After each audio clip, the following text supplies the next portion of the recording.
Hello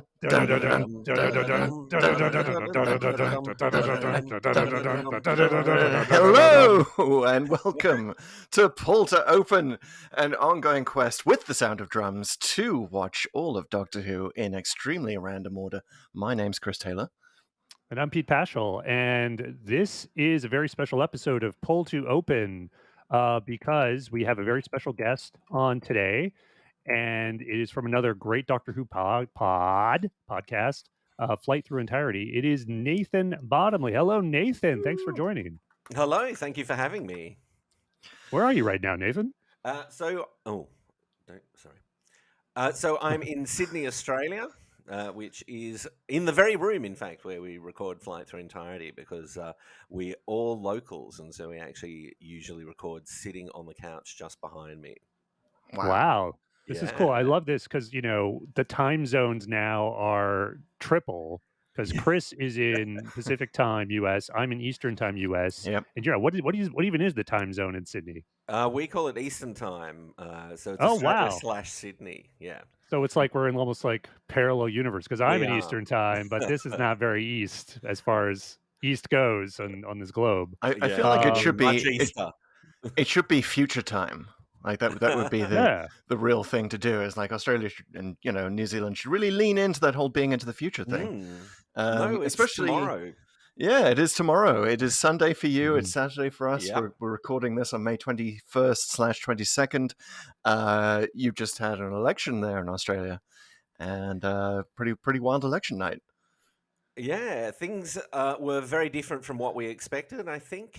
So our government, which really refused to do anything at all about climate change and didn't do a great job rolling out the vaccine, although perhaps a bit better than most people think, is now gone. It's history. So we have, I think it's our 32nd Prime Minister is going to be sworn in on Monday. None of that American business of waiting 2 months or whatever before the leader of the government gets sworn in. The current one's out the door, and we'll have a whole new group in place on Monday. Very British style, yes, exactly. The Downing Street movers move in like on the Friday, and fantastic. I realized you had only about 18 more prime ministers than doctors on the show. So. This is actually the first prime minister to be voted out, I think, this century, because they always just tend to be kind of knifed in the back. We have this joke that you need to check your smoke alarm battery every time Australia changes prime minister. Did anyone say, isn't he looking old? Was that's really what this election turned on? He looks tired. He looks tired. So Nathan, I should talk about how I got to know of you. So one of the friends of the pod, Bob Gibley, who follows us on Twitter, was tweeting at us a while back and mentioned the randomizer.net. Now, this is a website / Twitter handle you created, right? Why don't you tell us about that? Yeah, so I had a friend who was watching Doctor Who through in random order, and he was using an Excel spreadsheet, and that just struck me as deeply, deeply miserable. And so I feel very seen right now. Your system involves random.org, which uses atmospheric motion as a way of generating randomness, which I think is much cooler than anything that JavaScript can manage. So the randomizer.net was born. It is a website that I think I've recreated it a couple of times. Whenever a big new web technology comes along that I want to learn, I kind of re-implement the randomizer in it. And it lets you choose a random Doctor Who story. You can pick which doctors you want to choose from. You can decide to avoid stories with missing episodes or stories that are too long. Oh wow! So you could focus the randomizer. Yeah, and it remembers your preferences on a browser, so it will. You can choose to have it not choose stories that you've recently had. This feels like This is a randomizer from the 50th century compared to what we have. I think this is really advanced technology. Have you ever thought about expanding the randomizer to novels, Big Finish audios, and like the rest of the canon, I guess? No. I kind of think... I guess that involves buying stuff. Yeah, and work, all sorts of work. And I guess for me, the idea of it is, what am I going to put on telly and sit down and watch? Right. And we've all had that thing where we stand in front of our wall of Doctor Who DVDs and just stare at it for half an hour. Oh yeah, the tyranny of choice. It's so hard. And the other one that I have, which is actually completely different, even though it still bears the randomizer name, has actually nothing to do with the randomizer as far as sort of technology is involved. And it's just a Twitter bot that posts every 12 hours with a random Doctor Who story and sometimes a completely inappropriate photograph. And basically a link to the other randomizer. So you can follow that You can follow that at DW Randomizer on Twitter. Right, and the key thing to remember is the British spelling. Yes. So that it's randomizer with an S, which is probably why we didn't find it, because we were looking with the Z or the Z, I guess. British and Australian spelling, yes. Exactly right. I'm pretty sure that that's how Tom Baker would have spelled it. I'm pretty sure you're correct. I love that, by the way, we have this all Commonwealth team here today. We have Canada, Australia, and the UK represented. Yeah. How is Doctor Who watched in Australia? Here in the US, it's like either HBO Max for the new show or BritBox exclusively for the classic series. Is it all on streaming there? So we have a reasonable kind of public broadcaster, the ABC, which is not as big as the BBC, but is kind of the same model. It's been kind of systematically underfunded for decades. And Doctor Who goes out on the ABC for its first run, and it's available on iView. In fact, our catch-up service... Our catch-up service posts the episode immediately after it finishes on the BBC. So we're able to watch it almost immediately. Nice. And we have BritBox, of course, for everything else. When I was a kid, Doctor Who used to be stripped at sort of 6:30 at night every night, and we would get a whole story in a week. So it would be like Monday to Thursday. And so the Pertwee era and the Tom Baker era were just repeated ad nauseum to the point where I can basically recite them, I think, at this point. Although, oddly, because Claws of Axos was in a bit of a state back in the 70s when I was watching this, the late 70s, can I add, when I was watching this as a kid, it was never repeated. So it was one that I came to a bit later. Yeah, it had that sort of weird only existing in 16mm or whatever problem. Well, there's our first answer to why did the randomizer bring us here. It's so that you could... Our guest could watch Claws of Axos in its current form. There it is. Yes, I was struggling with that one. I've got plenty of reasons for the randomizer, but we should say yes, we are here at Claws of Axos. And Pete, where were we before? We were just at Frontios. Previously on Pull to Open, we were at Frontios, a Fifth Doctor adventure from Peter Davidson's final season. Lots of burrowing Earth creatures, the fun tractators, and fun Mark Strickson overacting at times. That was all good. Prior to that, we had a real missing episode, although less missing today, in The Power of the Daleks, which of course we had to turn to the animations that they created recently to fully appreciate that one. And prior to that, we were at our randomizers anyway, favorite Doctor, Peter Capaldi, with The Eaters of Light, which is probably the most Scottish episode that there has been probably since the Highlanders. That was all good. And today, that was the randomizer telling us that we were about to see another Scottish Doctor being chosen, trying to give us a warning ahead of time. In hindsight, that was why it was so clear. That's like, say, why the randomizer works sometimes isn't clear for months, if not eons. But now, this has all brought us to the Claws of Axos, serial 3 in John Pertwee's second season, which was season 8 of the show. and a pretty interesting one, a 4-episoder. I remember seeing this one as a kid because they were when I was watching it, I came in at Davison, and then after Davison's run on the PBS affiliate, they went right into Pertwee. And then so I saw Claws of Axos pretty early in my sort of Doctor Who watching, and I think I saw it once or twice after that, just because when they would broadcast them Saturday nights, they'd put them all in one chunk, and they would actually edit out the cliffhangers and stuff, which was kind of a bad way to watch the show, but, it was good to see it again, seeing it, like, as 4 different episodes, and, yeah, I like to gauge the cliffhangers now since Yeah. I didn't really see them as much growing up. Wow, I feel like I'm almost on a footing with you guys. Nathan, if you've listened to the show before, you will know that I often lament the fact that it was repeated so rarely in the UK growing up, so that, folks out there in countries that bought Doctor Who and had a reason to screen it over and over, you got to see it so much more. I mean, this is why there is, such a huge fandom in Australia, right? And in Canada and the US. Like it's, I'm always amazed to find fans who are way more familiar with the classic show than I ever was, because we just simply didn't get to see it. So it's one of these great ironies. What was funny is that I think it was like whenever PBS would run it, and whenever PBS would do like a pledge drive, they would talk about how expensive the show was. Like, hey, you Doctor Who fans, you know how much Doctor Who costs PBS? we pay like $50,000. So the thing is, I guess if that's true and they paid tons of money, they wanted to get their money's worth, right? Like we're gonna run this again and again. Like it's like I love it. It's the Doctor Who equivalent of like there are kids starving in Ethiopia now. Better eat up your dinner.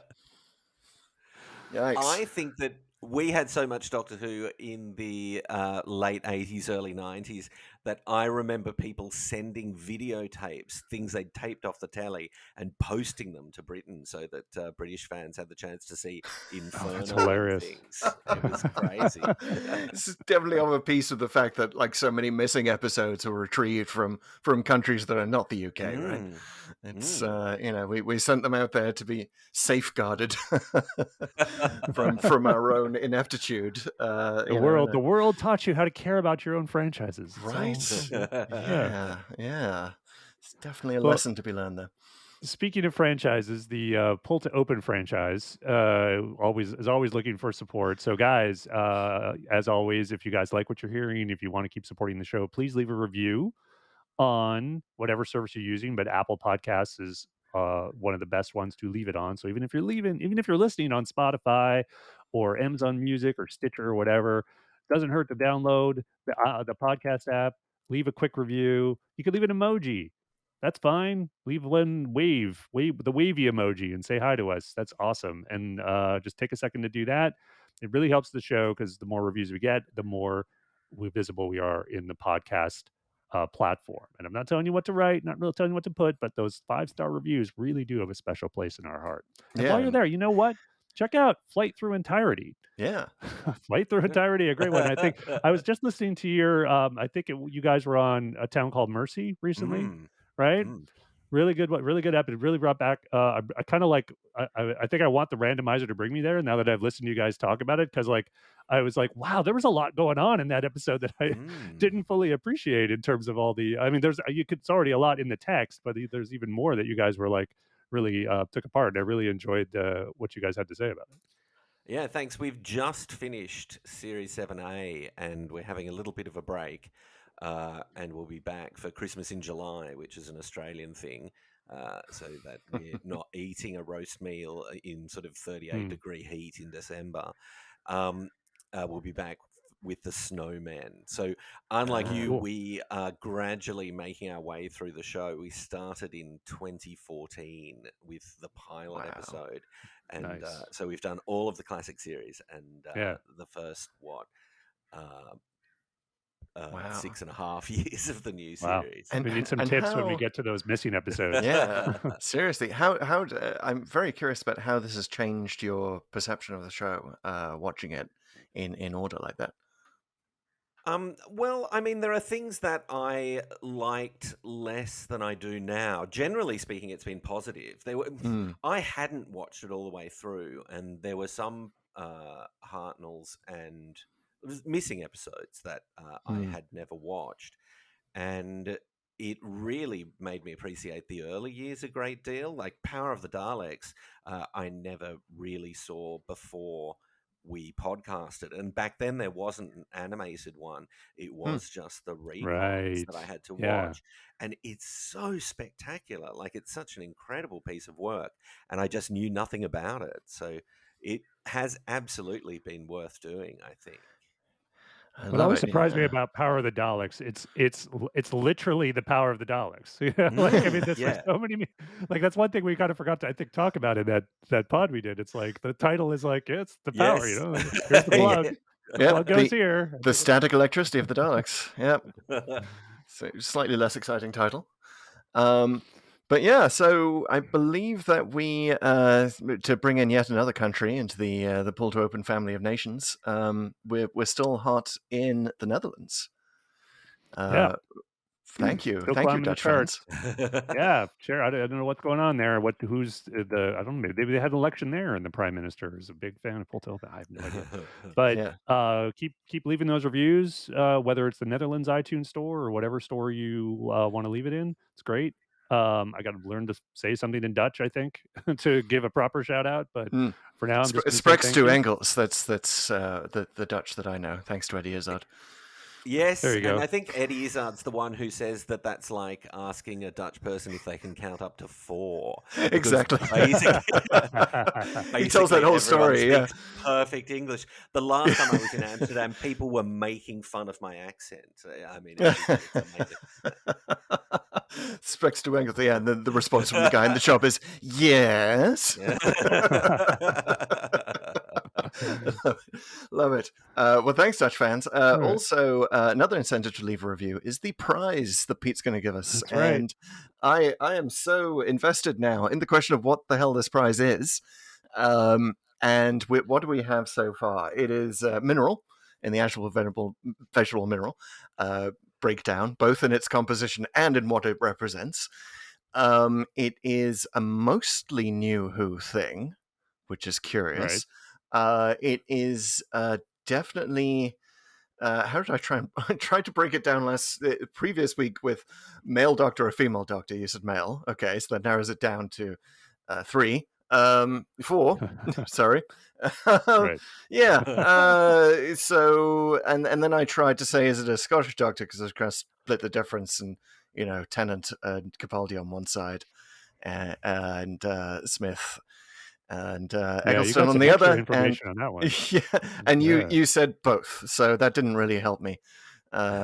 So well, I said it straddles doctors. It straddles doctors. Maybe if I didn't say that, I'm saying that now. Yeah, that was the impression that I got, that I wasted a question. So I have one more question that I can ask, unless Nathan, you would like to. You have a good 20 question to throw at Pete here about this prize. Oh, okay. Well, I don't know. Is it bigger than a bread box? That's a great question, actually. Well, it is bigger on the inside.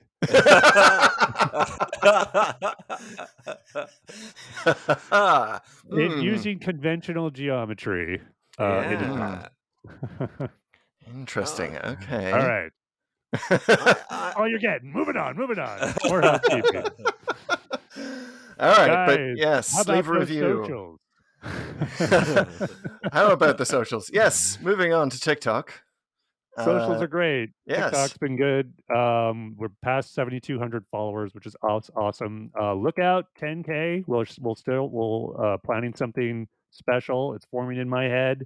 We're going to make use more of the TikTok stuff, the services that they offer creators on that platform. Got some ideas. We're a couple thousand away, but we got to start planning.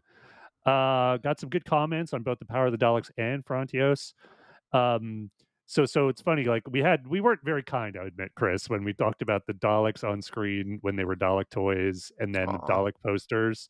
And we criticize out of love whenever we do, but it is like someone did remind us that when back in the day it was one and done, right? An episode went out, it was pretty much never broadcast again.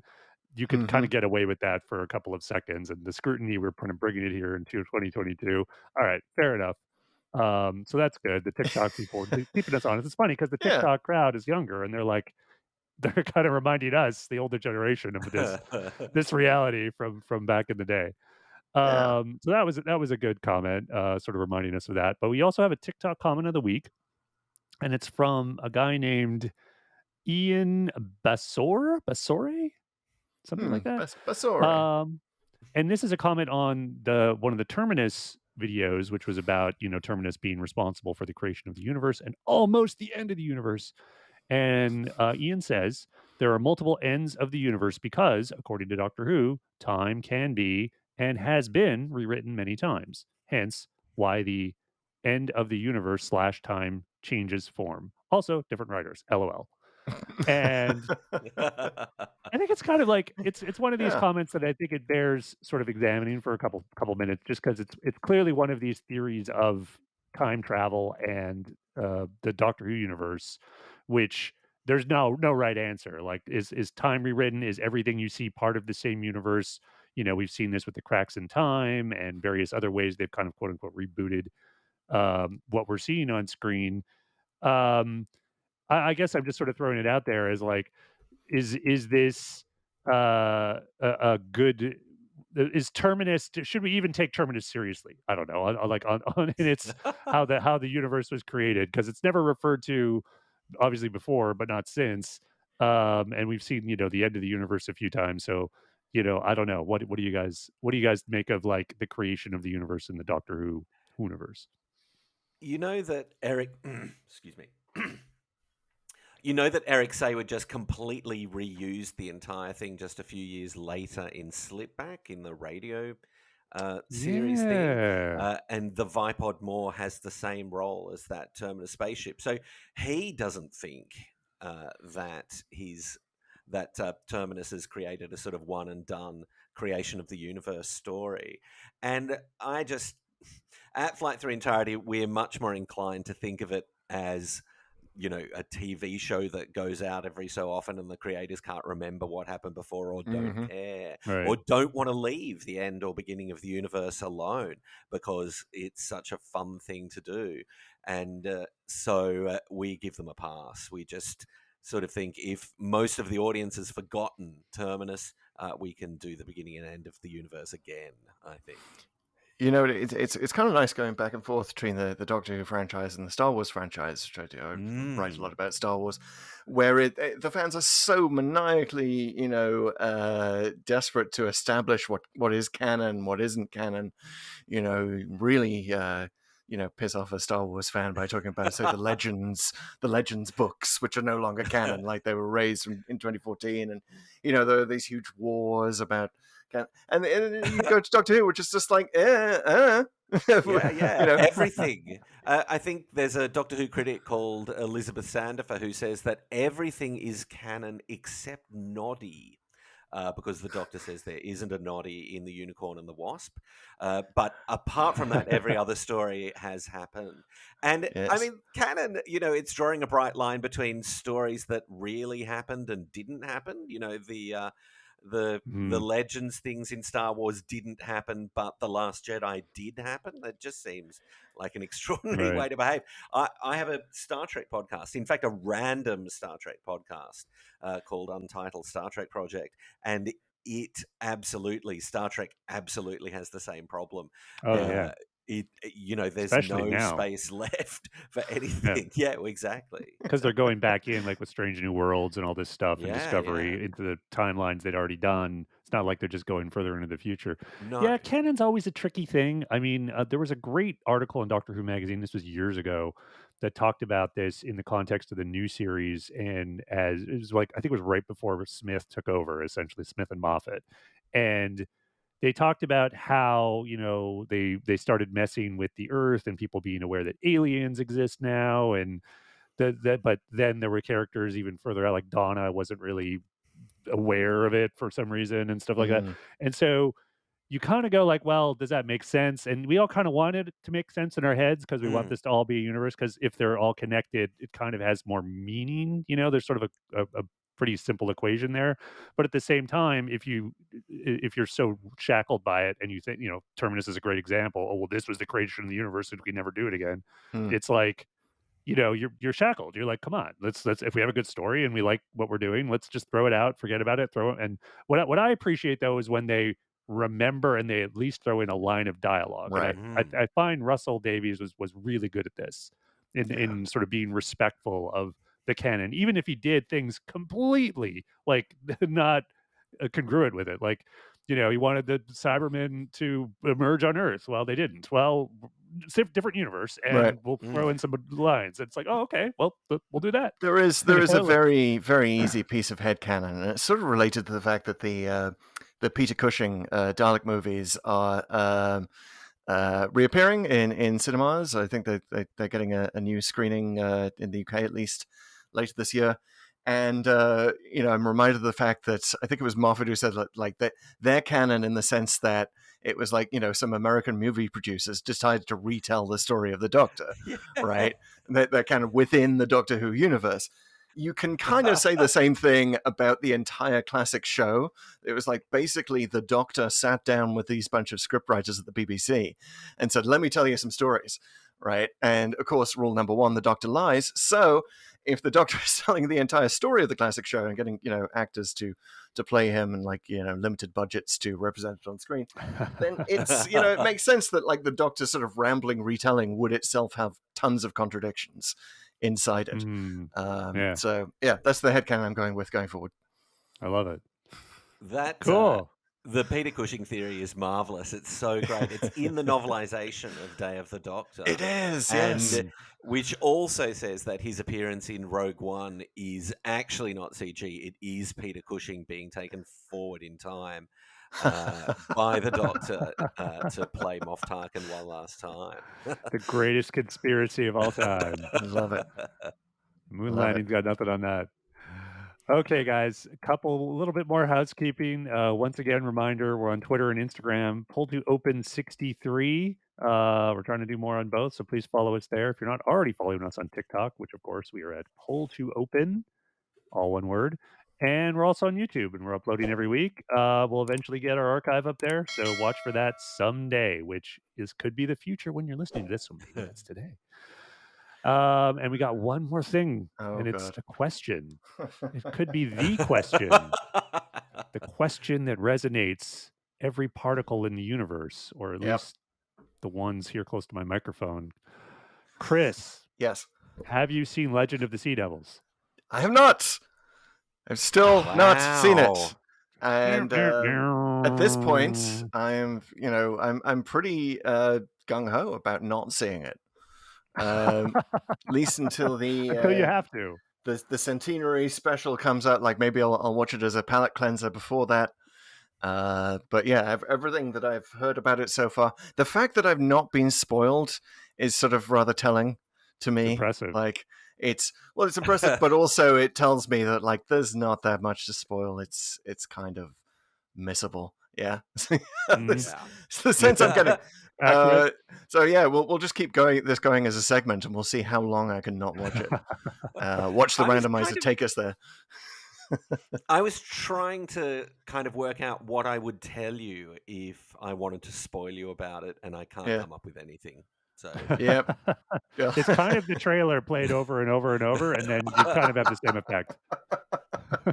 I did just read the Doctor Who magazine review, or like glanced over it, and it was like, yeah, well, this is the best attempt in Doctor Who at a pirate story. Like, that's really not saying much. That is, talk about damning with faint praise. I'm not sure that's true.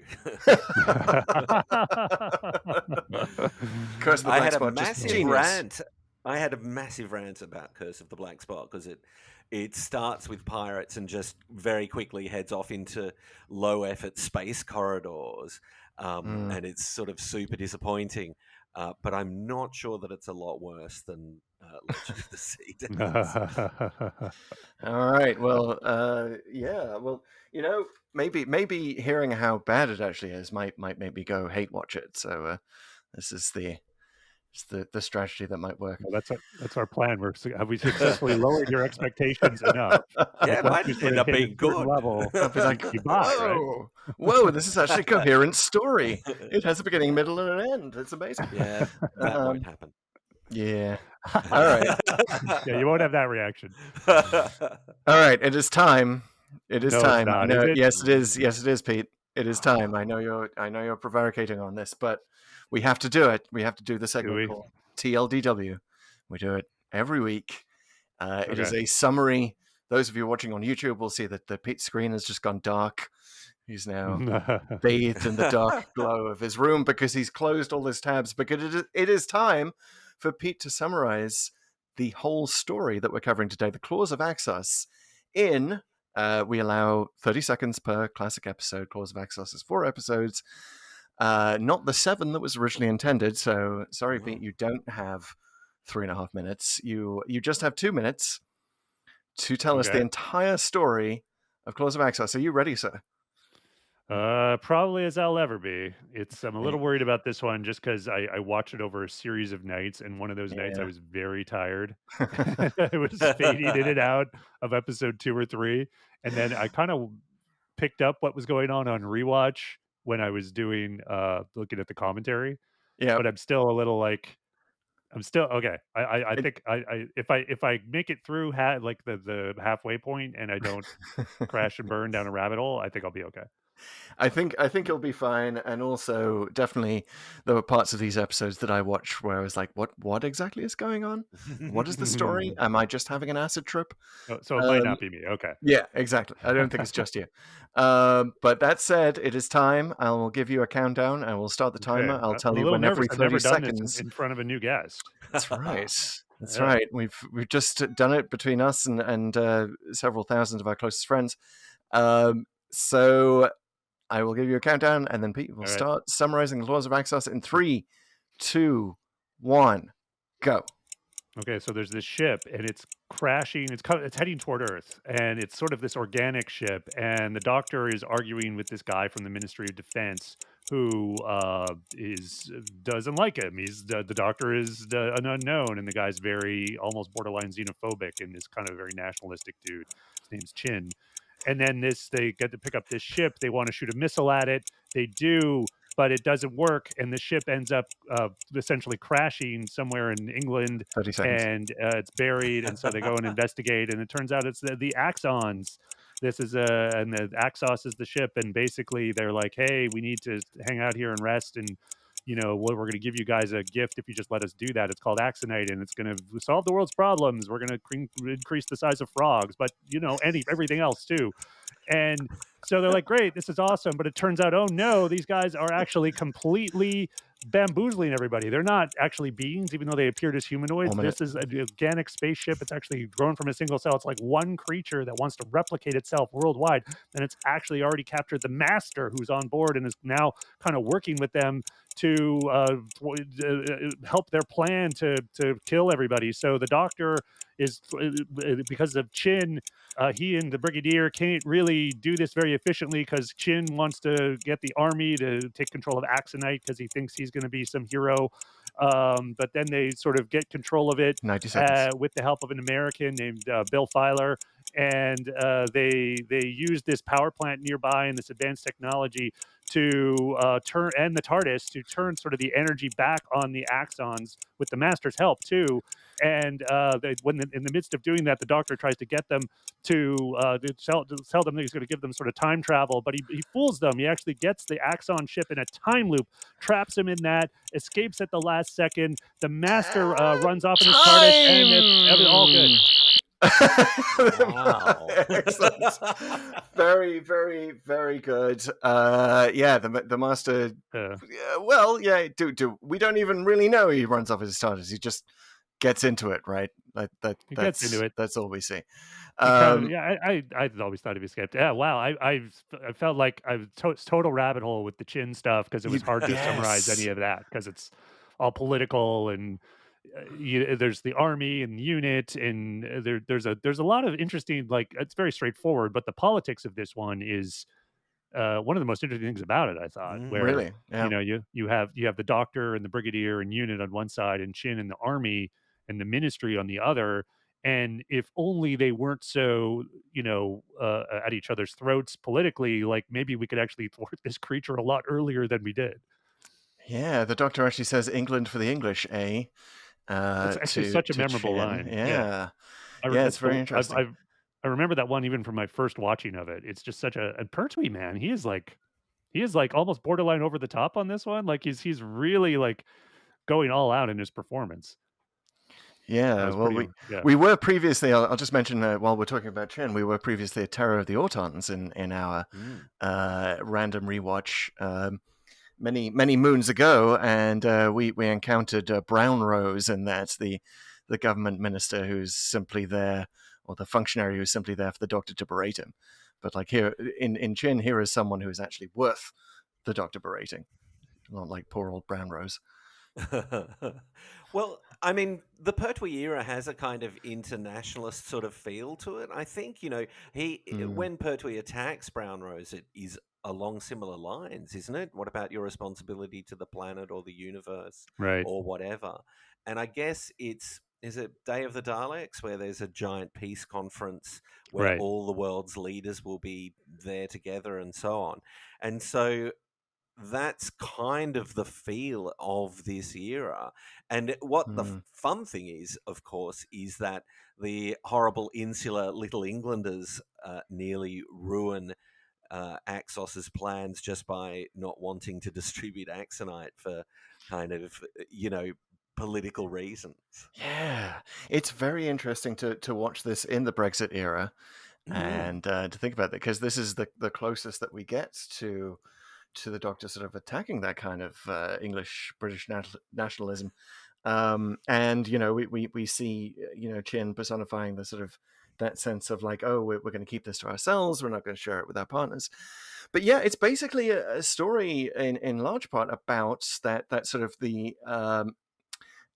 conflict between the British government and units representing the UN, which you wouldn't necessarily see today. Like, but today it might be considered too political or too on the nose. I don't know, but like it would be hard for it to be so obvious that the UN were the good guys, right? And here it's just like Lethbridge Stewart, like as sort of the ultimate Briton in many ways, kind of being the internationalist guy, being on the UN side just by default. And there's this whole shifting of like who's in charge. Is it the Emergency Powers Act invoked at this point, and the Brigadier gets arrested. One thing, like, didn't really, actually quite a few things didn't have time for in the summary. That's kind of one of them. He gets arrested by Tim Pigott-Smith, who is one of the most amazing actors to have appeared in Doctor Who. And like, he is here at the very guy? Yeah, he's Captain Harker. Yeah. And now we sort of recognize him from like literally everything. Certainly if you watch anything on the BBC, he's in tons of stuff. I Mask of Mandragora. Yeah, yes. So he does return in Doctor Who. Yeah. But in this, his first outing, like the way some of the camera shots are blocked in episode 2, which I think this is the first episode shows up in, like he's behind other actors at all times. You can't even see the face of who would become the most famous guy in this story. It's like, barely gets any lines. It's so weird. It's like him and Olivia Colman are like the most underused. Yeah. Like people who went on to do amazing things. But sure. Yeah, like the Chin, first of all, Chin, the name, I always find it weird. It's such like, it's, you think, is it a Chinese guy? It's like, but I guess it's Chin with 2 N's, and I guess that makes it okay. But if you sort of think about, like, this is clearly in the time when UNIT was meant to be in the near future, right? Yep. And you can tell from sort of the technology and little subtle things like the video phone, which so it's not overdone, but it's clearly the near future. So I think we see this before in a lot of Doctor Who, not just in this era, but in the 10th Planet. We talked about this expectation that we'd move further toward a global government with the UN more powerful than has really happened in the real world, right? So looking at this vision, it's kind of interesting to see the future as it was thought of back then, and this would be sort of a conflict, an ongoing thing with like your nationalistic interests versus the good of humanity interests, which the Doctor and the Brigadier are supposed to represent. Yeah, Chin has a video conference with the defense minister, which is interesting. Obviously, technology we didn't even have in the 80s. But yeah, just before we leave that this sort of horrific caricature of a character that Chin is, which is just, it's also interesting coming here straight here from Frontiers, which had like, had like Plantagenet and Brazen, the name of the characters, like Chin. He takes it on the chin. He's definitely got some chins. He's got some chin. He's got several chins, exactly. But he's sort of this, like, he could have been a much better drawn character. It could have been much more kind of focus on his, little Englander stance. And then they have the throwaway line at the end, where it's like they're being invaded by the Axons in the government energy facility. And he's like, don't you think we ought to negotiate? Which I guess if you've sort of been interested in his character all along, like, this shows that he's just this sort of weenie little guy who, he's a like all bullies sort of collapses at the first sign of actual conflict. But it's just kind of lost because we haven't really been following, and we don't care, and we've forgotten about him by this point. Yeah, he does seem to disappear from the story a bit, doesn't he? He's very important up front. Yeah. And also he's like, we introduced him as like he's the head of a committee looking into UNIT. Like, that's why he's investigating the Doctor. Yeah. But then all of a sudden, like a scene later, he's ordering missile attacks.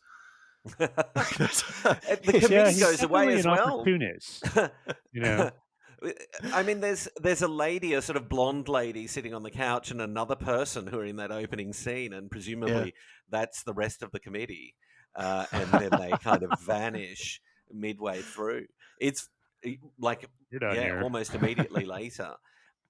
I mean, we have Brown Rose and we have the guy in the Sea Devils as well, don't we? The who has a very similar role. I think I can't remember his name, but not he's ordering to be.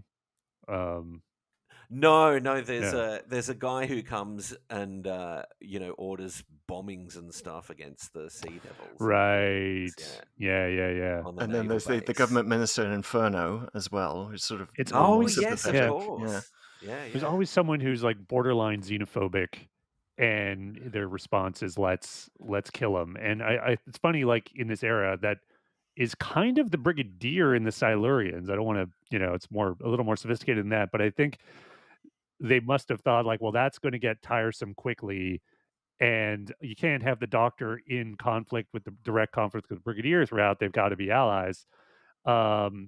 So I think it's actually kind of it might be show formula what they're trying to pay attention to the show structure, but it actually shows a little bit of growth on the Brigadier's part, I think, and that like he kind of, I mean, obviously had orders in the Silurians, but that he's not the guy. Like, he's kind of like, I'm not going to kill all the bad aliens right off the bat, and he's also got to listen to the Doctor because he's probably going to sort this out pretty quickly. And you're kind of, as an audience member, you're constantly like, oh, why is everyone just listen to these guys? They've already been through this like 600 times.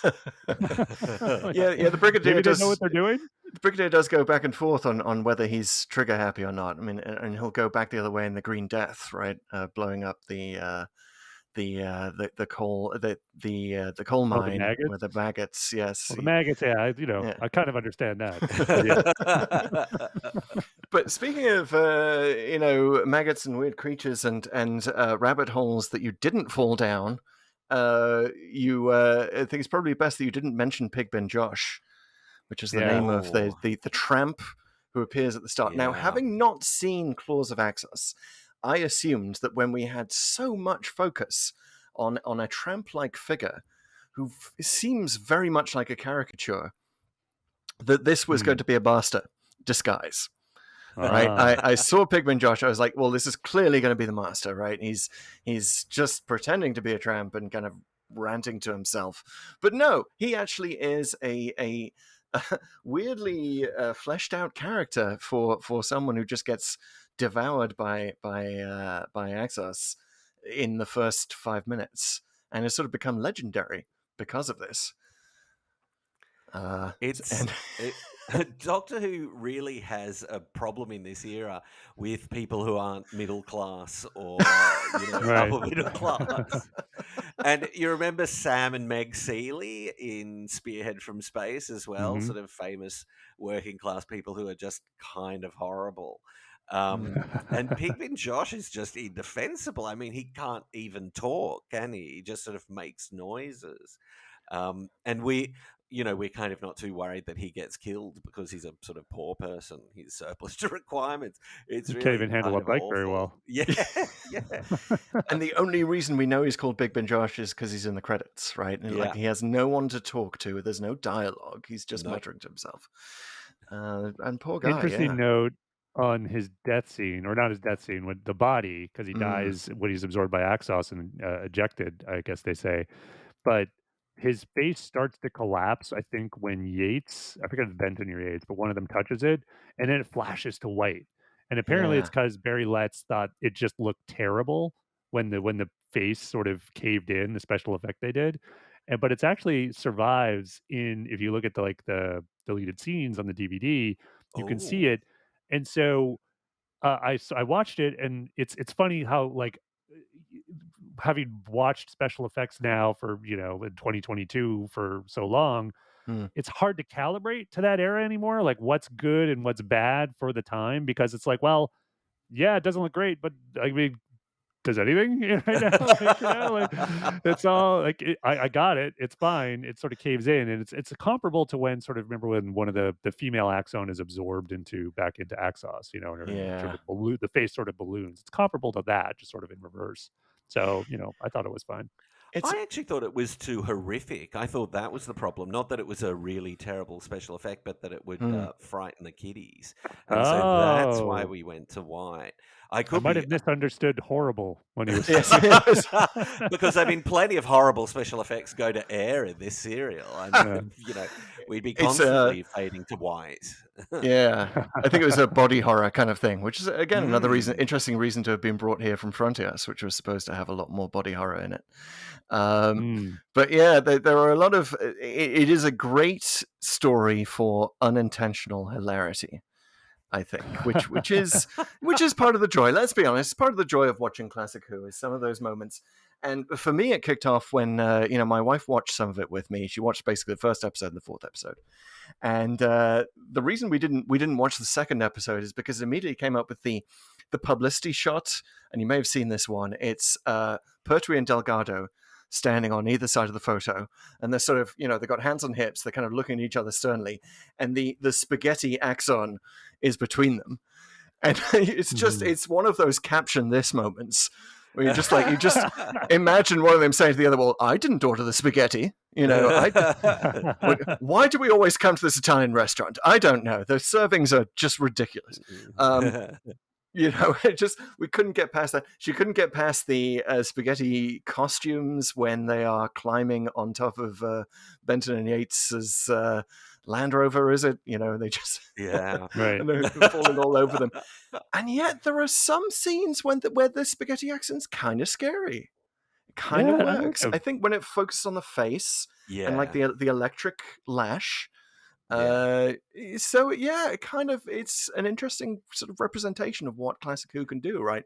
Pivot from unintentionally hilarious to actually quite scary. I think that the Axons actually tend to look really bad in the distance.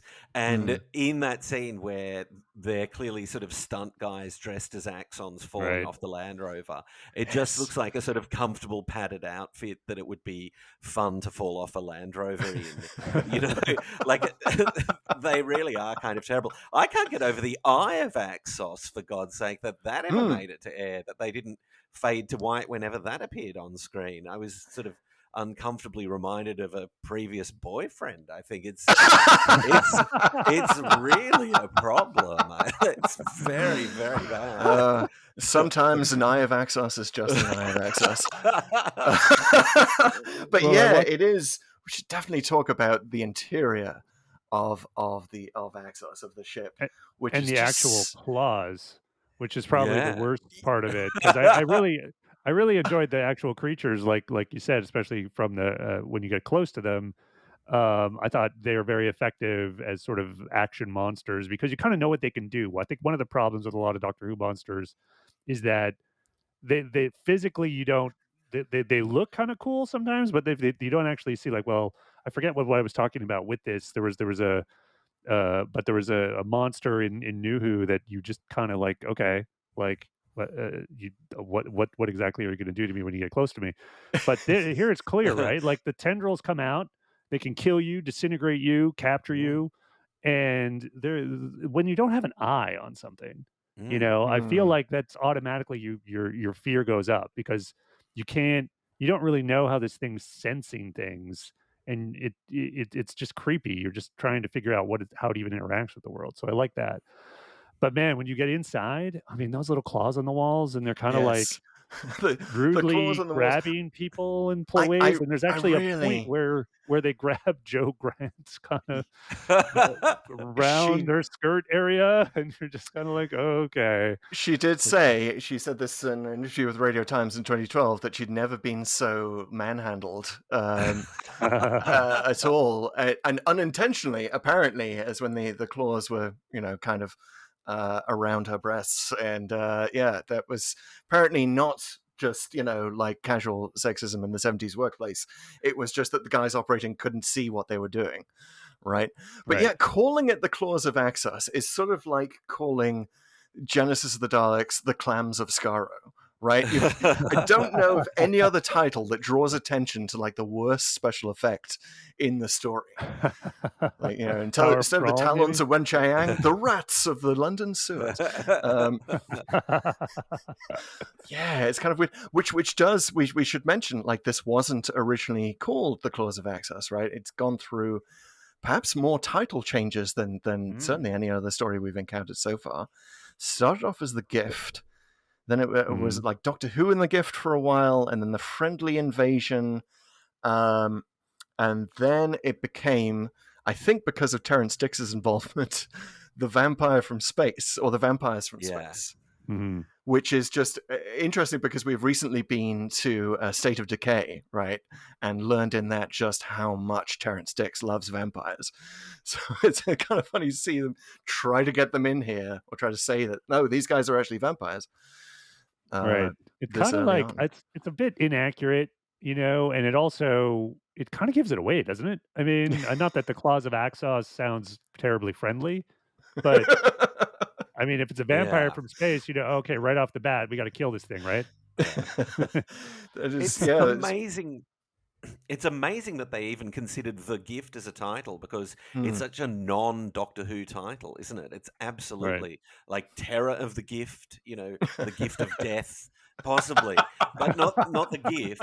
And The Gift of Fear.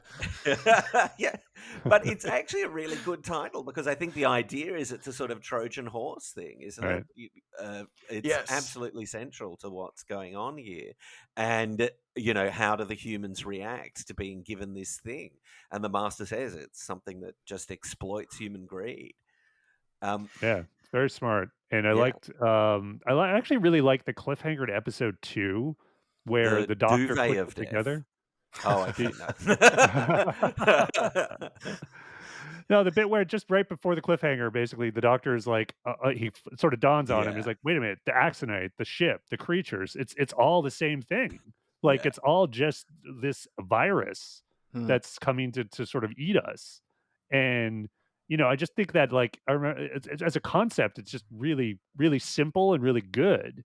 So I thought it was a really smart way to do it. Again, I think once that realization is made, they're throwing roadblock after roadblock in front of him to stop him from dealing with it.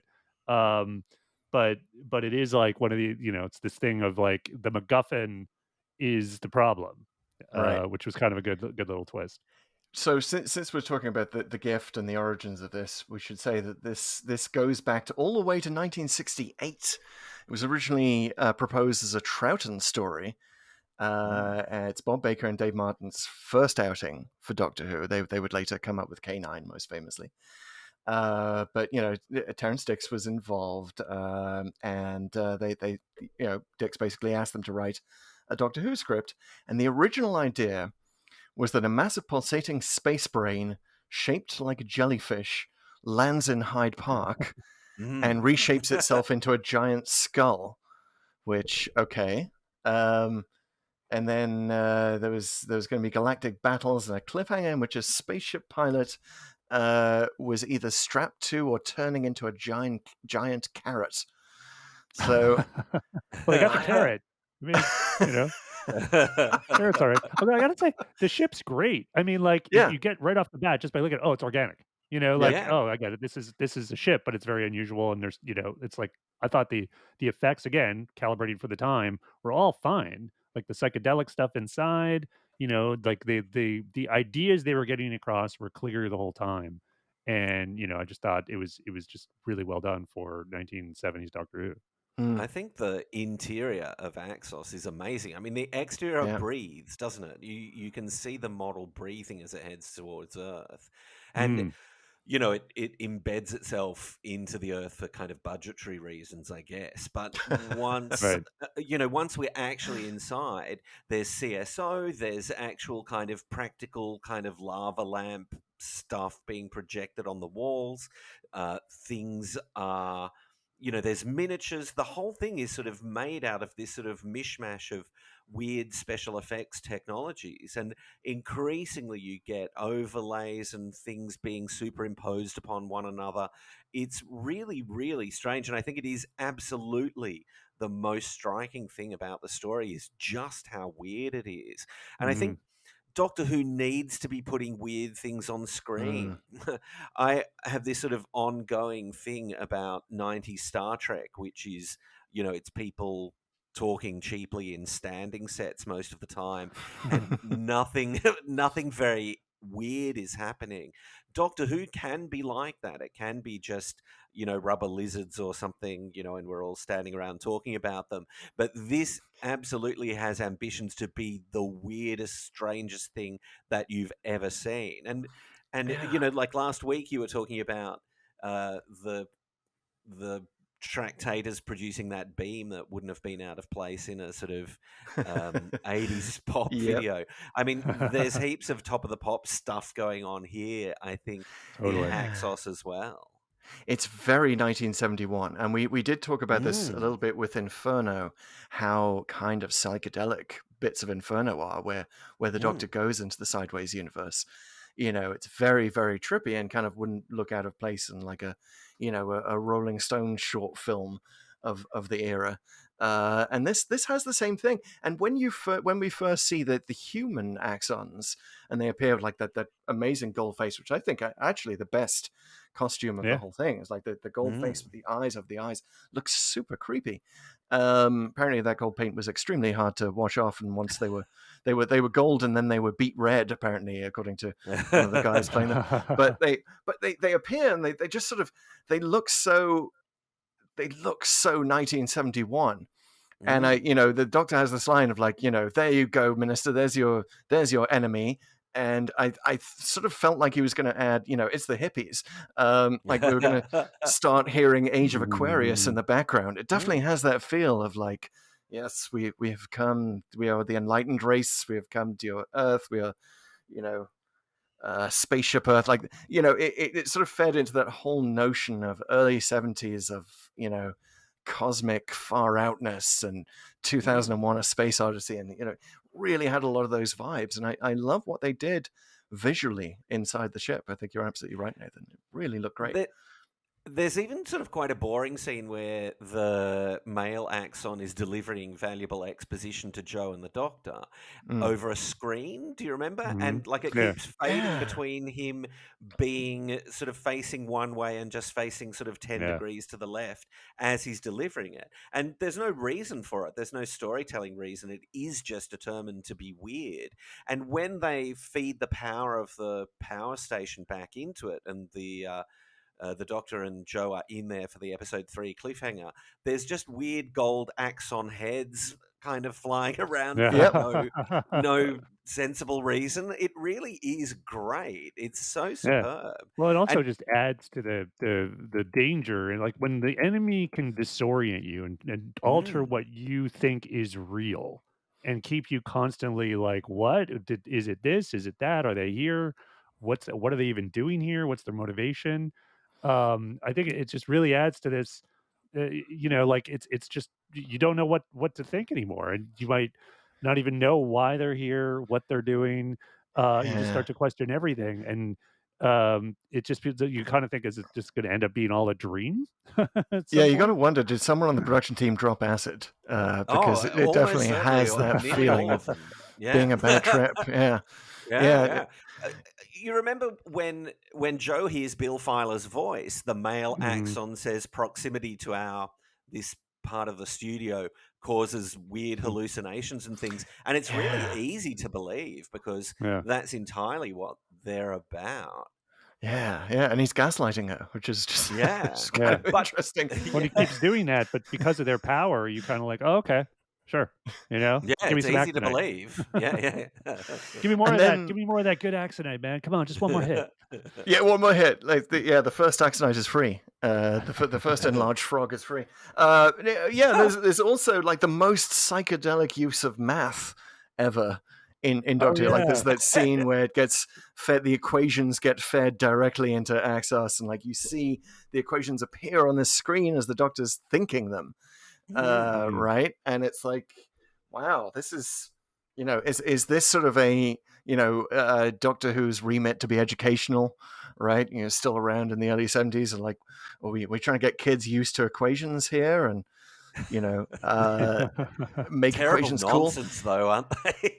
They are nonsense, Yeah. but then Mega X or something to the Doctor has Joe like do basic arithmetic in her Right. head to help get out of the ship, which is Mm. props to Joe, because this is probably the most agency she has in the entire story. It's Right. like actually Yeah. getting that math right faster than any of us could, certainly in that situation. Yeah, at some point, she's doing 3 times 7, and then it's adding something else, and then at some point, it's at times 35, which I kinda wanna say, "Oh, F you." Like, I don't know. Like, ask Siri, you know? This is definitely one of those series. Since you mentioned Siri, I definitely had that thought during this story of like, why doesn't the Doctor just jump ahead a few decades, pick up some cell phones, bring them back, hand them out to his entire team? Because it would just, obviate the need for like, well, I don't know what the Doctor said about Axos. He's like, stuck inside the ship now. And like, there's Yeah. a lot of that separation of like, we have to rely on Bill Filer for, what the Doctor said about something, right? There's game of telephone going on. Which would have just totally been obviated by if he had Siri, if he had a cell phone Mm. technology with him. But yes, I guess you can't do that in 1971. Well, if he'd nipped out mid-invasion, he would have gone Yeah. to an Earth that had been completely eaten by Axos, I guess.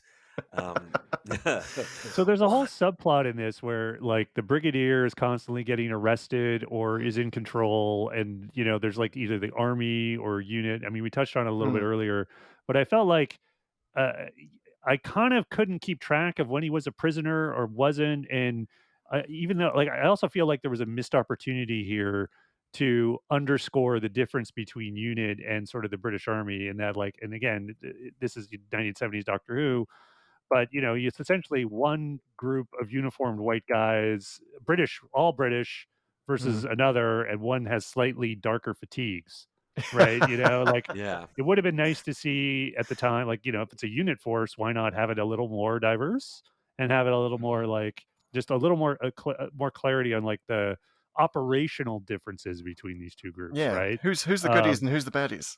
yeah. Yeah, but the Brigadier does seem very confident throughout that he has the authority, he has control. I kind of like that for his character. Yeah, Like it's almost there's like my confusion about it almost is a praise for Nicholas Courtney, who yeah, throughout it is always in charge. Like Yeah. even when he's a prisoner, he's like on the phone, he's got the gloves. It's like, I think you'd better yes, check your orders, Sergeant, or whatever exactly. it is. He's He constantly big dogging people. he's so amused by Chin in that very first scene where Chin's complaining the Doctor doesn't have a file, and he just thinks Chin's hilarious. And I think that's one of my favorite Nick things is even in Spearhead from Space, he thinks the Doctor's hilarious as well. Um, Right. Yeah, Bob Baker and Dave Martin will be very cruel to the Brigadier a bit later on, I think. But here they get him exactly right, and Nick is just perfect in it, I think. Are you talking about the three doctors? Yeah. I think, Bob Baker and Dave Martin are full of ideas, and you can see them just sort of spilling off the page here.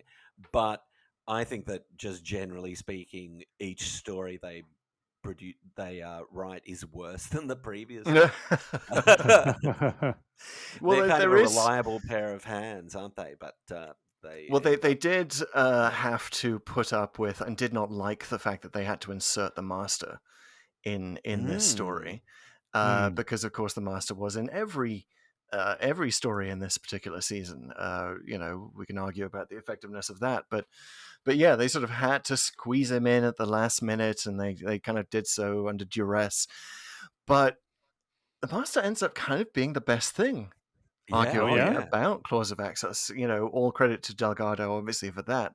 But also the fact that, okay, I think we're going to get to early, perhaps, one of the major reasons the randomizer brought us here, which is that I mistakenly said several pull to opens ago that I really like stories where the TARDIS is involved mid-story.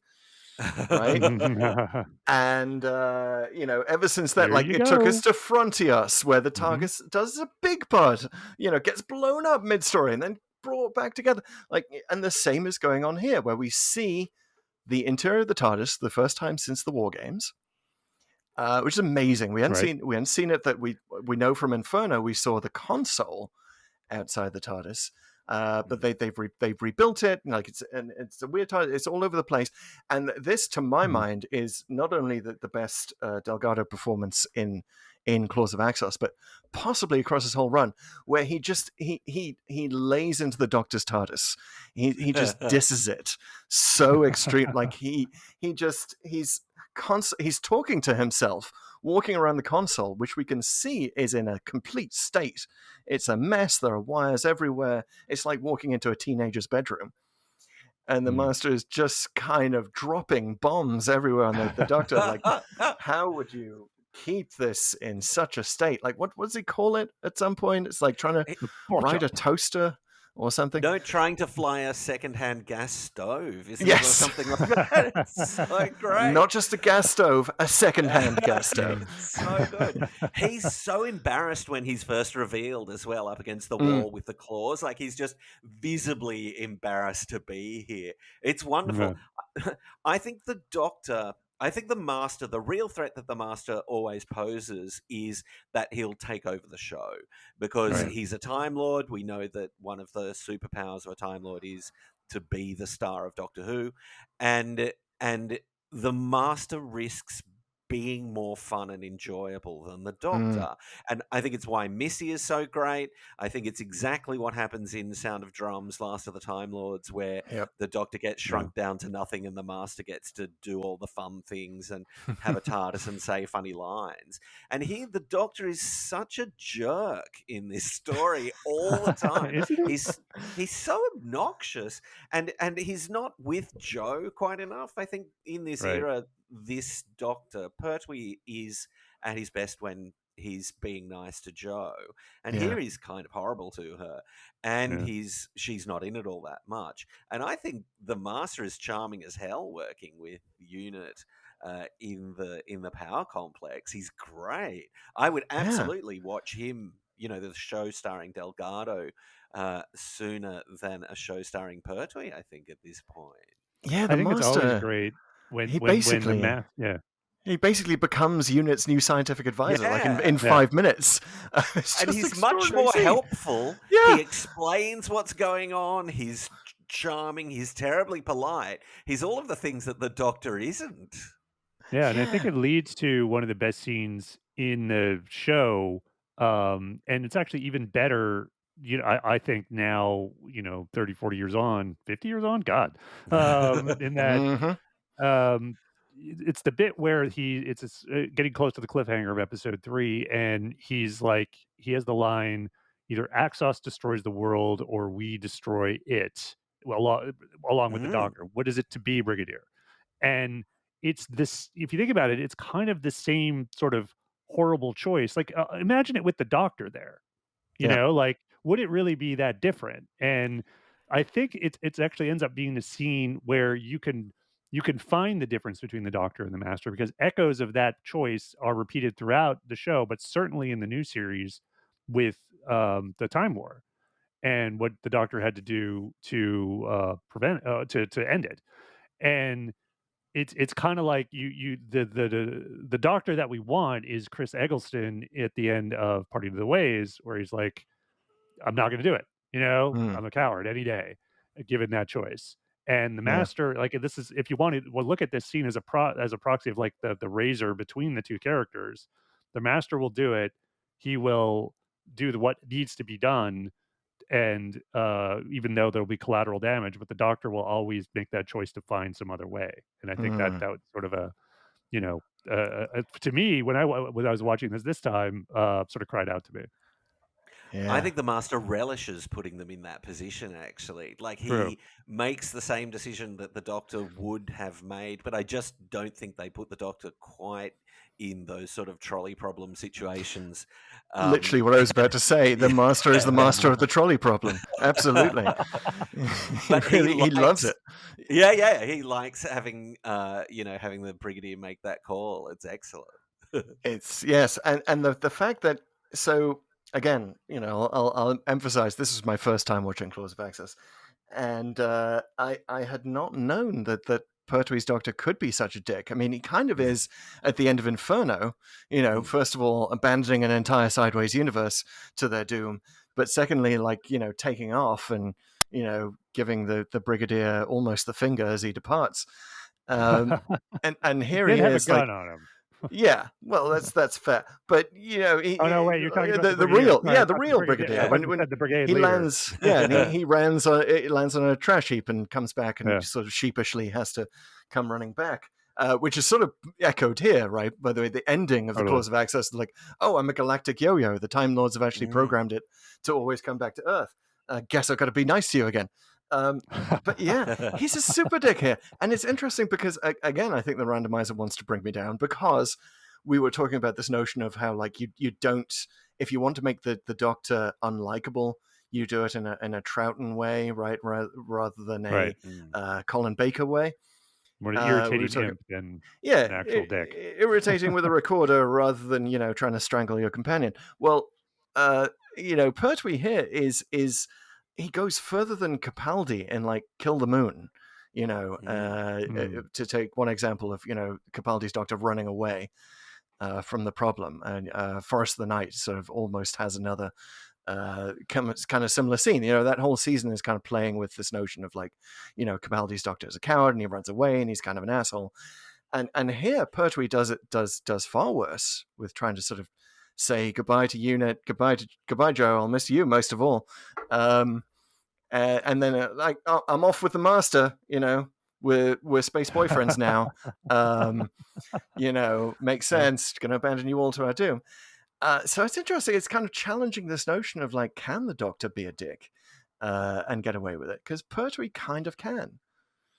Yeah, and I think honestly, just... in hindsight, in looking back, he kind of is, throughout. Yeah. I mean, because he's there reluctantly, and we kind of have almost like rose-colored glasses looking back on the Pertwee era sometimes. Oh, he was the scientific advisor, and they were all chums, and yay! But it was like, no, he was constant. Like even in Spearhead from Space, he nearly ditches them like right off the bat. There's like the plastic, there's already some kind of danger and the plastic things landed and he's just I'm blowing this popsicle stand, and he's kind of doing the same thing again. Like he's like he seems to intend to leave even though he still doesn't have the like equations in his head.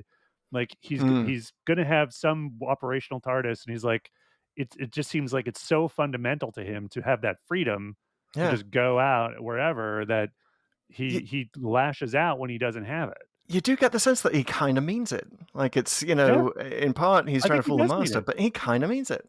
I mean, he's not going to abandon the world and let it die and ally themselves with Axos. That's not going to happen. But he is going. He's going to leave. He's going to go.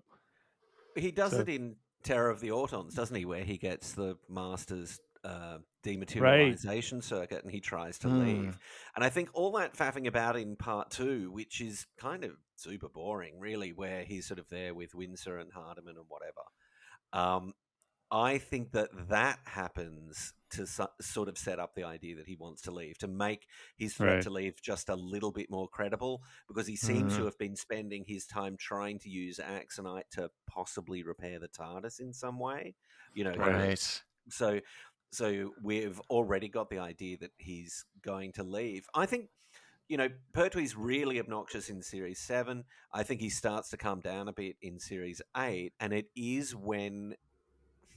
I think because it's very clear that he loves Jo, and we love Jo because she's Katie Manning and she's tremendous and stuff. So we end up loving the Doctor, and I think by, I guess, next season, that's really kind of how the relationship's settled. A bit uncomfortable here. Him yelling at her when she's having a panic attack in the after the... Does he slap her in the face? I think he comes really close. Yeah. Like he definitely grabs her and he's shaking her. And this is very like 1960s, 70s, gender. How is that meant to calm anyone down? Like you're being shaken by someone a foot taller than you. It definitely reminded me of the scene from Airplane. It's like a long line of people like, calm down, can't you see? We need you to not panic. I love it. Yeah, there was totally a moment like that. There is also a moment where Axos gets information out of the Doctor by aging Jo. And it's not the best special effect in the world. It's a little bit creepy, but I I'm generally against like special editions and updating stuff, but I would love it if, given that Katie Manning is so involved in Doctor Who still, for her to just sort of like let's actually superimpose old Katie Manning on there. And it wouldn't. She's still fabulous, though. She's still fabulous, but I guess you sort of do need the Doctor. Maybe like we age current Katie Manning even more, and give her a little, little bad makeup, and I think that would be fine. Yeah, that's right. Yeah, she actually mentions that during the commentary. Actually, it's Richard Franklin, because she's doing it with Richard Franklin, and he mentions that should just be you now, Katie. Wow, what horrible! What did she say to that? Was she into the idea? I mean, the face. We didn't hear from Richard after that point. It's like there were stabbing sounds in the background, a gentle sort of hiss. They actually do it in the reconstruction of the last episode of the Daleks Master Plan, where Sarah Kingdom is being aged, and they have like photos of Jean Marsh and stuff as she is now or was when they created the thing, which was pretty cool. So and of course, Terminus, not Terminus. Well, talk about Mordred Undead. We pull this yes. Yeah, there's too, right? We talked about that when we went to that. That was the scariest special effect of the sudden aging of the companions, Tegan and Nyssa. Yeah. Well, not to read too much into Pertwee's reaction when he's like, I don't know if he screams more at any other point where he screams stop, like when they're aging Jo. It's like, no, I need my hot companion. That's the fundamental part of the show. Oh yeah, don't you get it? Like, she's got to be young and cute. Yeah, she won't look great in a miniskirt anymore. Come on. It's a great miniskirt, isn't it? Oh my God. And hard this to know is where else to look. Right. And also this is one of those stories, like, it's so, the weather was so bad it was built into the script, right? Yeah. It's one of those where they have to talk about freak weather conditions, which also happened in Robot of Sherwood, by the way. When we went there, we noted that. But yeah, they had such bad weather, even for Britain in January, in the part of Kent, Dungeness, I believe it was, where they were filming this. Right. Which apparently looks exactly the same. Yeah, and it just sort of, there are so many scenes of running around in wet car parks that I just had that sort of shiver of recognition of oh yeah, that's Britain. Oh. Well, the mini skirts came up many times in the commentary because Katie Manning was unfortunately had to wear them the entire time. Yes, while everyone else could be in essentially long johns, and her kneecaps have apparently not recovered. Poor Katie. I mean, no wonder Jo disobeyed orders and followed them into the ship. It was warm in there. Goodness. Don't criticize her for that, Brigadier. All right, guys. I think we got a couple more key questions to answer before we can leave the Claws of Axos.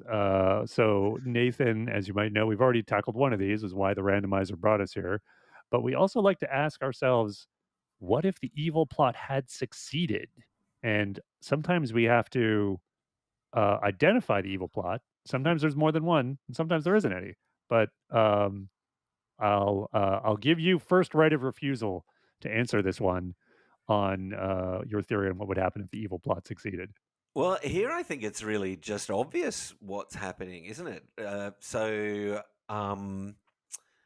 What the Axos eats all life on Earth. That's clearly the threat, which just means that the demons ends up being just, the BBC playing light music for 25 minutes.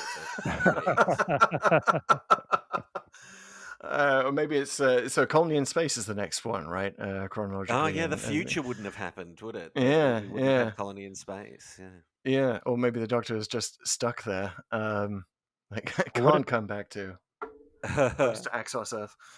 Well, maybe the indigenous people of Uxarius get to have a fun time instead of being colonized by some very drab people.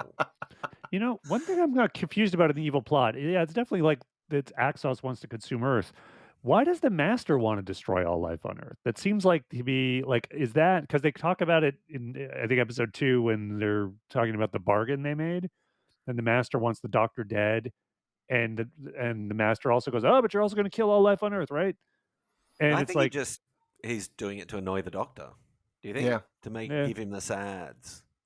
Or it's get like his revenge. attention. Yeah, I guess. Like hitting someone in the playground and running away. Yeah.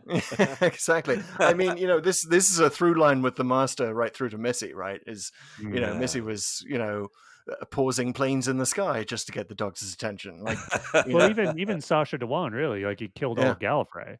Yep. Yeah. I mean, that's he well, got at least one planet to get her attention. That was his rage. That was his rage at the Timeless Child plot line coming through there, fair. Right? Which I've definitely felt like that. So I think RTD brings it back. I think each showrunner has to either alternately destroy or recreate Gallifrey.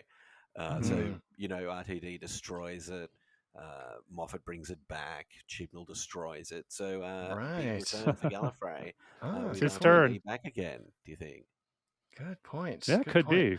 So so the Earth is destroyed if the evil plot succeeded because all of the Axonite is being distributed to strategic points on everywhere. The Earth. Yep. Yeah. But everyone gets attacked by giant duvets and dies. Yeah. Well, I'm thinking Canada might come out okay because the guy's so stingy, he gives Ottawa 1. I don't think Australia got any, did it? Yeah. Get any? No, not according to that little lecture that we get from the world's cheapest world map in episode 4 there. It's the ministry guy explaining explaining suddenly very obsequiously to the Axon dude. Where he's, here we are, sir. We've sent all these things around the world, sir. What do you think, sir? He just wanders off. Good job, sir. And he's like, so I got a headache. Yeah, I got a headache. Tylenol. Well, that head feels like spaghetti. It's coming down. Bad trip. But speaking of the distribution of Axonite, this is my theory on where the Clara splinter might be in this episode. So as we all know, Clara was split by going through the Doctor's time stream, and we like to find her in old episodes to maybe even patch up certain plot holes. So I feel like the distribution of Axonite is probably not done very well here. And it's kind of an incompetent job. And she's like some bureaucrat, I don't know, send Ottawa 1, send one over here. We don't. Or just switching them out with bits of plastic at the loading dock. Yeah, it's did I miss a line or something, or did I just sort of space out when they explained because that distribution is happening, right? The Axonite is being distributed around the planet. Is it just that it's going to stay inert in all those locations if the Doctor deals with Axos itself with the time loop? Well, Doesn't until they begin everything the disappear? Everything kind of disappears as Axos leaves. So I'm yeah, assuming the it's Axonite one. does too. It's again, I think it's kind of a missed opportunity, but obviously for budget reasons, they can't show the Axonite coming alive in all these other locations. Mm. I think there is sort of an implication that when they begin the feeding cycle, which is why those things start to emerge everywhere, presumably the Axonite starts to happen wherever Axonite's been distributed. They But did really it could get have. there? Did they They get could the have just had a few scenes of, like, the Axonite appearing on the other end. And you could have, for cheapness' sake, would just have a line where Chin is on the phone, like, that's right, make sure it's all distributed to quarries. I said quarries. They could have Make sure just they're wet and miserable quarries. they could have just employed Mrs. Farrell's interior decorator and had sort of various CSO offices and stuff around the world. Yeah, back in the 10th Planet, we actually had the International Space Authority in Geneva. So, that's so good, isn't it? And suddenly the Cybermen turn up there. It's tremendous. Right. Yeah. I've got it. So there's a Clara splinter. She's multiple ones. She's all over the world here. And every time an Axonite comes in, it's Clara, and it's like speaking a different language or whatever. Oh yeah, Akishan, and she just throws it in the bin. It's like done. Or maybe there's some like Indiana Jones warehouse somewhere that still has all the Axonite in it. In the Black Archive. Other stuff. It's maybe that was tower under the tower. I wanted to imagine a scene because there's so few women in this story. Like, it's ridiculous, isn't it? Yeah. There's the blonde lady sitting on the sofa in the first scene, and there's Corporal Bell. And let's pour one out for Corporal Bell. She's a regular. She's in another story, right? And I was just imagining Corporal Bell, who is superb, like best thing ever. And I was imagining a sort of end of scene reveal where that was Clara all along, and she kind of looks at the camera and winks, and we never really find out what she's up to, and it's not explained how she got there within the spirit of the whole thing. That would be great. If Doctor Who ever did post-credit sequences, that would be a good one. It was me all along. RTD, we've got ideas. Yes. Call us. All right, you guys, that's the bottom line on this one. Our rating system, it's either a Dalek, good, Ogron, bad, or Viscount Banger, which might be you're in the top 10 of all time. So, Chris, why don't you want to go first? Oh, I gotta go Ogron on this, but it's an Ogron who's having the first LSD trip of his life. And he's seeing some trippy things, man. But then that Ogron is going to have to tell you about it for the next 5 years. Very, very boring dinner party guest. Nice, Nathan. Oh, actually, we'll wait. We'll go. I'll go next, and then Okay. you can decide, because I'm going to go with the Dalek because it's a shinier Dalek than I remember, and it's mostly because what you guys were talking about, the Delgado's performance and the Master, and me bringing the lens of New Who on this one actually made me sort of appreciate all the Doctor Master stuff and the Unit Master stuff even more. I think the Master is much more interesting when he has a chance to talk and interact and actually do things, and he's not just sort of a one-dimensional, I'm going to do this thing, even if it is kind of a semi-interesting thing like he does in sort of Darkwater, Death in Heaven. I think when there's more going on there and he's forced to think and do things on his feet and adjust to the situation, I think it's very very interesting. So I'm giving it a Dalek. Yeah, I would say that for the Master, it was just the Master scenes, I'd give it a Dalek. But yeah. So I'm giving it an Ogron, but it's the it's the articulate, relaxed Ogron who says no complications and then gets cut for the special edition. So it's not I don't think it's bad. I think it's absolutely memorable, incredibly memorable, and just visually so interesting. Even if sort of everyone's suddenly shouting at each other and it's a bit of a cartoon in other respects, I'm here for the weird visuals, I think. Yeah, I'm Nice. here for Doctor Who's worst attempt to replicate a nuclear explosion, which is what is supposed to be happening at the end. Yeah, barely even nuclear power mentioned that. plant explodes with very little consequence. So, okay. That's the future, I guess. Yeah, there's also that line that says that it is the power plant that is supplying power to the entire UK. So yeah, I think they're more or less used to that in the 70s in the UK, though, aren't they? Constant well, power we have problems. all these, inferno-like stories where like we're almost running out of energy. We've got to, Yeah. we've got to find an alternate source, and apparently we found it. Apparently we got some really good nuclear power, guys. So good news. They didn't even need Axonate. Yeah. Come on. What the hell? All right, you guys. That was a good one. And now it is time to find out where this podcast is going next. And as everyone knows, Pull to Open has a randomizer, which, well, I can go into it, but it consists of our two parts, the codex and the executor. But we have also another randomizer available to us.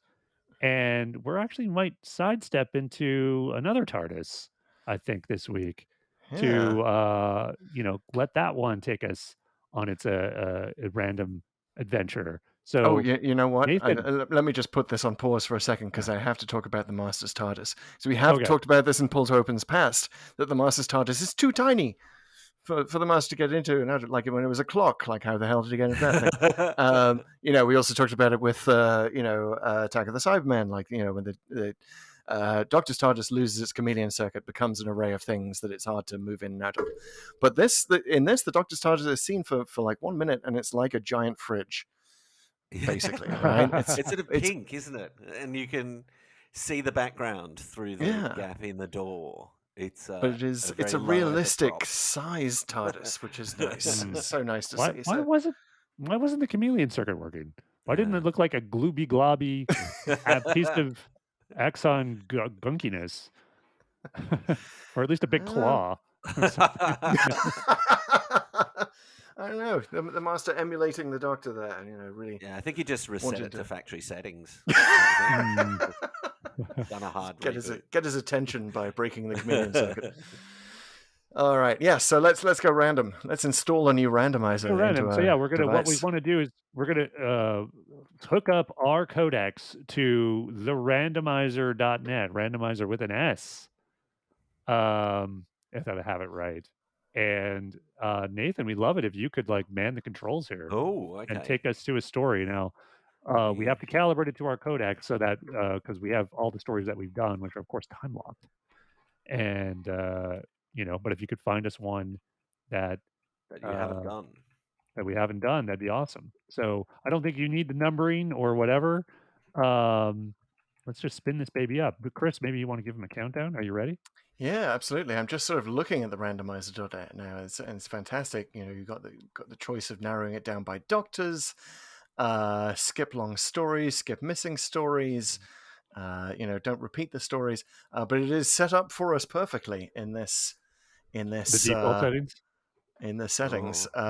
We don't have any of the stories in our history, so we may just have to encounter some time lockedness. So yeah, Nathan, let's go there. I'll give you a little countdown in 4, 3, 2, 1.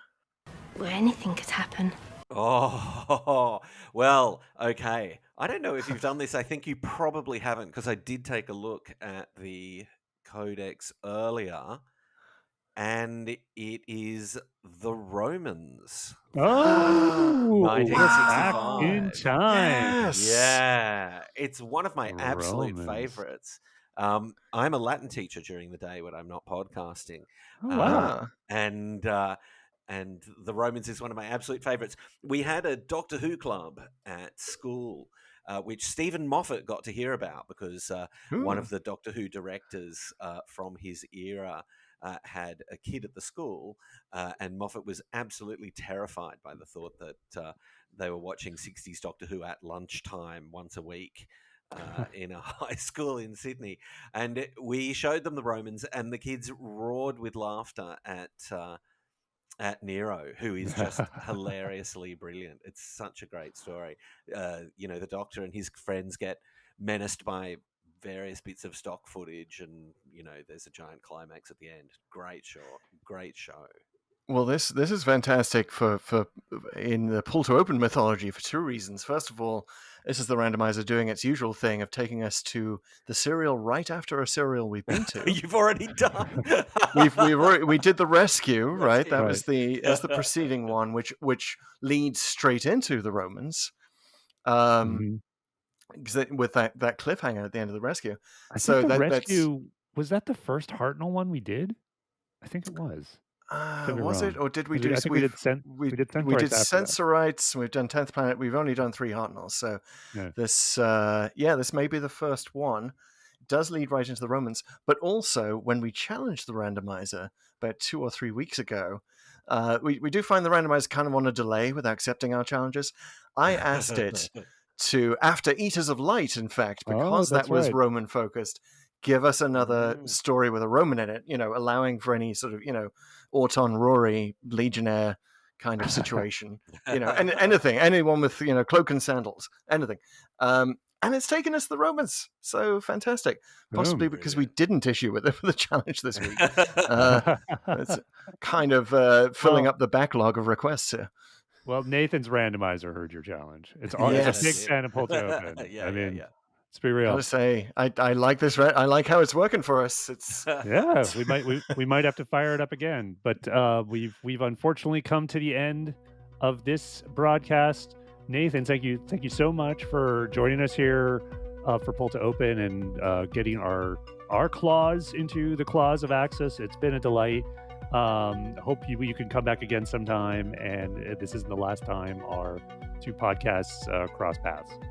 Oh, thank you very much for having me. It's been great fun. Sweet. Yeah. All right, listeners. As ever, follow us on the socials. Follow us on TikTok at Pull to Open 63 on Instagram and Twitter. Leave us a review wherever you're at, whatever you're listening to. We're going to be back again next time with the Romans. Chris? Yeah. We'll give you the last one. Thank you to all of our fans in all of our time zones, all of the timey-wimey zones around the world, whether you're here or in the future. Thank you for listening. We'll see you next time. Don't forget to hit that subscribe button. Take it easy.